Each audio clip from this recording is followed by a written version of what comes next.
Pwede po ba dyan GCash to BPI mag-transfer ng fund?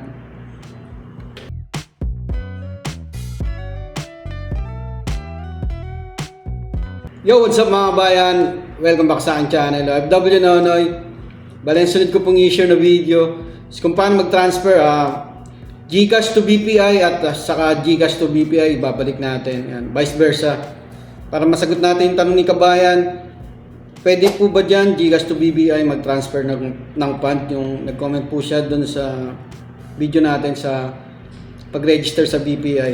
Yan, shoutout po sa inyo ma'am. Bali, na-depositohan ko na po yung BPI account ko. So, gagawin naman natin, magta-transfer po muna tayo BPI to GCash, tapos GCash to BPI naman. Paalala lang po mga kabayan, bago po kayong mag-transfer, siguraduhin nyo pong active yung bank account or mobile wallet na papasahan nyo para hindi po kayo magaya kay kabayan. Yan, ayan, nag-send siya ng pera sa Pinas, STC to GCash. Okay naman, pick up na nakalagay din. Sabi ng may-ari ng GCash hindi na daw active.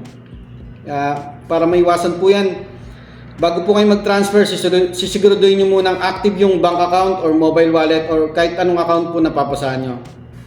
Okay, simulan na po natin. Login lang po kayo sa BPI mobile apps nyo. Yan po yung dashboard. Dito po sa baba, sa minuta, punta kayong transfer. Yan, may tatlong option po dyan. To my own account, another BPI. Dito po tayo sa another bank. Pwede rin QR code. Tapos click nyo yung transfer from, savings account, transfer to. Tapos ayan, naka-Instapay. Mabilis po yan sa Instapay. Search nyo na po yung GCash G-Exchange. Yan, GCash. Tapos account number, ayan, direct na po yung format niyan, 0940 parang. Tapos account name, kung ano po yung nakapangalan sa GCash.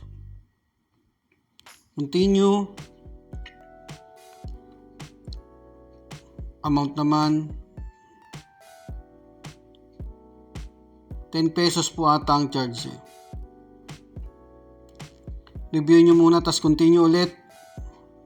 Ayan, 10 pesos nga yung charge. Pag okay na, confirm. Yung mobile key passcode nyo muna sa BPI. Ayan, transfer successful na po. Pwede nyo pong i-download yan, transaction receipt, para meron po kayong reference kung sakali. Pwede rin i-screenshot yan. Balik na tayo sa dashboard. Tingnan natin kung nabawasan na yung... Ayan, okay na, nabawasan na yung Puntat naman tayo sa GCash natin. Ayan, nag-message na. Mabilis po pag Instapay. Nag-message na rin sa GCash. Punta muna tayong GCash. Ayan na po yung transfer natin sa BPI. Real time po na transfer na agad. Makikita nyo dyan sa transaction. Ayan, cash in from BPI. Balik tayo sa dashboard ng GCash, sa home. Magta-transfer naman po tayo. Sa BPI naman, ayan. Click nyo naman tong transfer. Local. Add new account. Add lang kayong account dyan. Hanapin nyo yung BPI.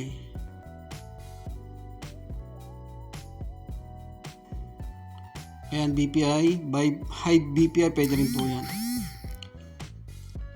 Lagyan nyo na po ng details, lagyan nyo ng nickname. Kayo na pong bahala kung ano pong lalagay nyo sa nickname na sa account nyo.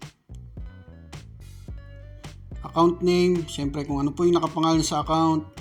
Account number. Siguraduhin nyo pong tama lahat ng details nyo mga kabayan. Yung pangalan at sa account number. Okay na, click nyo na yung next. Yan, review nyo lang yan. Tapos confirm. Add na tayo ng beneficiary. Magta-transfer na tayo. Andyan na po siya. Meron din pala sa baba. Ayan. Click nyo na yung bankong tatransferan nyo. Tapos amount. Send money. So dito 15 po ang charge. Check nyo yung box na yan. Tapos pay. Magsisend ng OTP ang GCash. Enter nyo lang po dyan. Tapos submit. Ayan, bank transfer complete na po siya. Download nyo na rin yan. Pero okay na po yan. Balik naman tayo sa PPI natin. Binalik lang natin. So ayan mga kabayan. Ganun lang po mga kabayan. Pag mag-transfer BPI to GCash tapos vice versa GCash to BPI. Maraming po salamat. Ayun kabayan, sana sagot ko yung katanungan mo. At sa iba pa po nating mga kababayan na may katanungan, bali sa Telegram na po ako magsasagot ng message. Kung meron po kayong mga katanungan, pwede po kayo mag-comment or magme-message po kayo sa Telegram account po at Telegram channel. Na ilalagay po natin yung Telegram account link natin nandito po sa description ng video. Lagi po kayo mag-iingat sa paggamit ng online transfer apps. Isi-secure yung details. OTP wag nyo pong bibigay kahit kanino at saka yung mga tumatawag tungkol po sa pag-update ng account, wag nyo na pong entertain. Maraming po salamat.